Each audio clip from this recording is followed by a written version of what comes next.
Ici, on a dit que j'ai giflé un policier. Faux. Je ne l'ai jamais fait. Capitaine Aboubacar Souma, qui a été donc victime de son patron de département pour avoir reçu donc cette gifle, son visage complètement enflé. On apprend même d'ailleurs hier qu'il a été à l'hôpital pour recevoir des soins.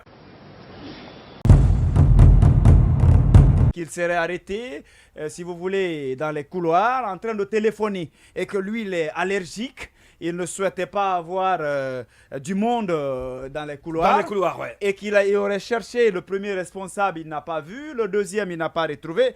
Lui se trouve être le troisième responsable. Il devrait donc payer les frais de la présence d'un effectif qu'il considère élevé pour stationner dans les couloirs. Et alors oui. que dans les informations, on apprend que c'est le directeur général qui aurait demandé oui. à certains de venir récupérer leurs documents. Leur visa. Donc, et qu'ils étaient là justement pour cela. Et leur visa d'entrée des étrangers. Pour veiller justement à la bonne marche des choses. Alors, il ne lui a pas donné le temps de s'expliquer. Et du coup, voilà, comme il est le patron de ce département, le tout-puissant ministre de ce département. Oui, que quelqu'un qualifie de ministre zélé.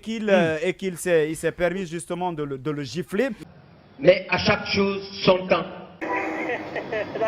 Je suis descendu ici. Tu penses que tu peux tromper les Guinéens? Et ça s'est passé exactement comme ça. L'intéressé le sait et tous ceux qui étaient à côté là-bas, ils le savent.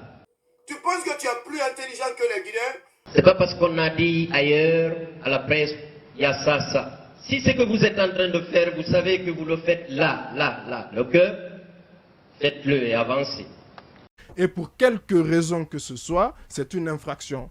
Voilà, c'est une infraction qui est prévue par le code pénal. Ça s'appelle des coups et blessures volontaires. C'est quand même un capitaine. Oui. C'est quand même un capitaine. Oui. Et quel est le crime qu'il a commis?